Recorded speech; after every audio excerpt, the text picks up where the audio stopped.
Halo kawan fotografi, kembali lagi bersama saya Sigit Kusuma. Kayak dalam konten kali ini saya tidak memotret di lapangan ataupun berpraktek ya, karena konten kali ini saya memberikan konten-konten ringan.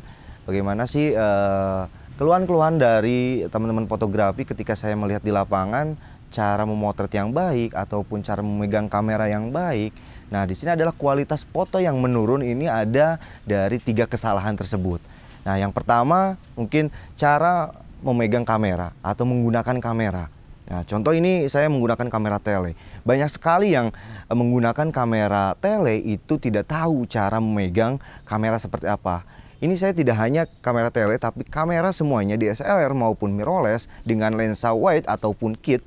Ini kita harus tahu juga seperti apa sih memegang kamera yang baik agar foto yang dihasilkan juga baik. Tentunya itu mempengaruhi dengan kualitas yang baik. Tapi ketika kita tidak bisa memegang kamera yang baik, otomatis kualitas foto pun akan buruk. Nah, contoh, kita mungkin ketika memegang kamera, ketika memegang kamera, lebih baik sikut ini tangan ini mungkin menempel ke tubuh ya, badan. Sehingga kita ada tumpuan di sini di badan. Lalu tangan kiri kita siap untuk memegang lensa. Nah, Nah, ini berarti kan stay. Nah, siapkan tangan kita sestay mungkin, agar balance. Nah, itu yang biasanya ditemukan di lapangan. Nah, bagaimana ketika memotret, ketika sudah memotret, ketika menjepret, itu langsung dibuang kamera. Maksud dibuang maksudnya langsung dikeluarkan. Seharusnya ketika memotret ini tetap ya stay dulu ketika menjepret. Nah, setelah itu santai aja. Nah, itu adalah bisa mempengaruhi kualitas foto ya. Karena ketika kita tidak tahu bagaimana cara memegang kamera ini, si foto itu akan bisa terjadi shaking. Tentunya kita juga harus berlatih ketika memegang kamera. Mungkin tarik napas dulu ya. Kalau saya biasanya ketika memotret ini narik napas dulu. Ketika akan memotret biasanya ditahan dulu napasnya. Agar apa? Agar tidak gemetar atau tidak shaking nanti hasilnya. Nah, jangan sampai ketika memegang kamera ini tangan kita tremor. Ketika tangan kita tremor, yang pastinya itu akan bergetar. Nah, ini juga akan mempengaruhi suatu kualitas foto. Sehingga foto yang dihasilkan itu akan ngeblur ataupun akan tidak karuan ya, fotonya akan tidak jelas. Nah, itu mungkin ketika memegang kamera itu adalah mempengaruhi kualitas. Nah, biasanya saya juga ketika memang saya tidak mampu atau bukan tidak mampu, tapi terkendala dengan tangan, biasanya saya juga melihat dulu objek yang akan dipoto itu apa, kayak gitu ya. Nah, sehingga saya kalau itu objeknya bergerak dan saya tidak memungkinkan, biasanya saya menggunakan tripod ataupun monopod agar kamera ini bisa balance ataupun stay agar tidak bergerak. Nah, sehingga kualitas foto itu akan bagus.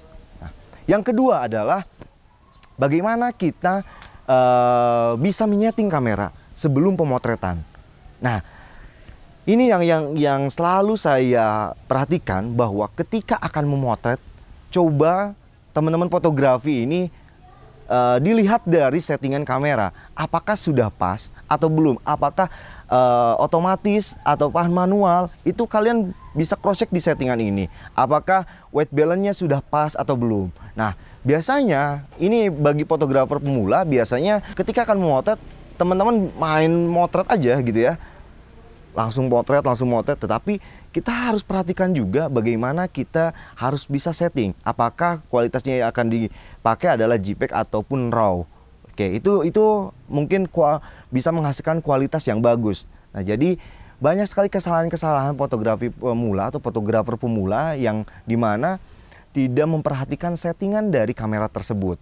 Padahal settingan dari kamera ini mempengaruhi kualitas foto yang dihasilkan. Ya, biasanya dari sepertinya fokus otomatis atau manual. Nah, itu juga mempengaruhi apa yang kita akan potret. Nah, apakah kita membutuhkan fokus auto ataukah manual? Terus dari white balance juga kita juga bisa atur. Apakah dengan kondisi ini white balance-nya menggunakan apa? Terus dari segitiga exposure itu pun kita harus perhatikan dengan kondisi apa yang kita akan potret. Nah, itu ya. Yang ketiga adalah wide open setiap saat kayak gitu ya. Nah, Tentunya memang sih ya, ketika melihat suatu foto yang bagus atau yang indah itu memang ketika melihat suatu foto itu yang blur. Kebanyakan memang fotografer pemula itu melihat suatu foto yang bagus ini adalah foto yang blur. Nah, mungkin dengan diafragma yang bukan besar gitu atau kecil kayak gitu, dengan angka yang kecil itu memang menghasilkan suatu gambar yang blur. Mungkin memang gitu ya, ketika memotret dengan blur ini memang gambar itu memang beauty ataupun cakep lah ketika kita akan memotret menggunakan lensa-lensa yang bisa menimbulkan efek blur. Nah, tetapi dalam foto blur ini ternyata menghilangkan suatu warna-warna yang kurang gitu ya. Seperti ketika memotret sebuah foto blur, tentunya background yang ada di belakang objek tentunya warna-warnanya akan menurun kayak gitu, sehingga apa yang kita akan potret tentunya warna itu tidak akan menonjol. Meskipun memang di dalam editing kita bisa perbaiki ya, tetapi ketika kita akan memotret itu tentunya di belakang itu warna tidak akan muncul. Nah, beda lagi dengan menggunakan lensa wide atau bukaan yang besar. Nah, bukaan yang besar otomatis membuat sebuah foto dengan kualitas yang bagus ya. Semua objek terlihat jelas dan objek terlihat sangat detail. Nah, sehingga apa yang teman-teman fotografi itu juga harus tentukan. Bagaimana kita bisa menentukan sebuah foto atau sebuah objek yang kita akan foto. Nah, itu ketika memotret foto yang blur, bagaimana kita bisa berproses dari sebuah fotografi. Nah, itu pun mengurangi kualitas sebuah foto dalam fotografi ketika menghasilkan sebuah foto yang blur. Tentunya foto blur itu memang indah dipandang, foto blur itu memang menarik ketika untuk dilihat, karena foto blur ini sangat menarik ya ketika di Instagram maupun di Facebook ataupun ketika kita di-up di media sosial, ini memang menarik, beauty-nya dapat. Tetapi jangan sampai teman-teman fotografi di rumah ini selalu mengandalkan foto blur sehingga lupa dengan apa yang kita akan potret. Nah, tentunya ketika kita menggunakan lensa wide dengan bukaan yang kecil kayak gitu dengan angka yang besar, itu tentunya objek dan background ini akan terlihat jelas. Jadi foto blur itu akan mengurangi kualitas ketika kita memotret itu. Contoh gini, ketika memotret potret, kita menggunakan lensa blur. Oke, lensa bukaan besar ataupun angka yang kecil, f1,8 sepertinya gitu ya. Ketika memotret terfokus di hidungnya saja atau matanya saja. Ketika melihat telinganya itu blur, itu kan mempengaruhi kualitas dari sebuah foto. Kayak gitu ya. Itu contoh ketika potret. Tetapi beda lagi dengan tujuan teman-teman fotografi ketika akan memotret menggunakan lensa yang menggunakan efek blur. Nah, itu mungkin yang terjadi di lapangan adalah selalu saja teman-teman fotografi pemula itu selalu mengandalkan foto blur itu adalah foto yang terbaik. Tetapi tidak semuanya foto blur itu adalah foto yang terbaik. Bagaimana kita bisa mengeksplor kamera maupun lensa yang kita punya.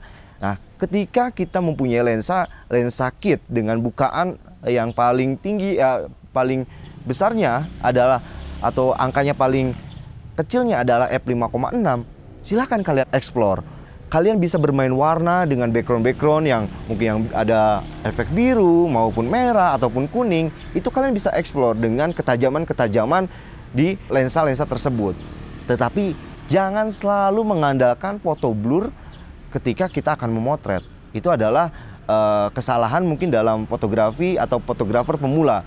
Tapi kita coba untuk belajar dari wide open. Bagaimana kita menggunakan lensa wide dengan melihatkan kedetailan dari objek maupun background. Oke, kawan fotografi, itu tadi mungkin penjelasan bagaimana kita sharing atau saya sharing untuk teman-teman fotografi bagaimana kualitas foto itu menurun dengan 3 hal sederhana itu. Nah, jadi kawan-kawan fotografi atau fotografer pemula coba eksplor kemampuan dari skill kita ataupun kamera yang kita punya sehingga menghasilkan foto-foto yang terbaik. Semoga video ini bisa bermanfaat bagi kawan-kawan fotografi dimanapun kalian berada. Enjoy kontennya, salam sudut fotografi.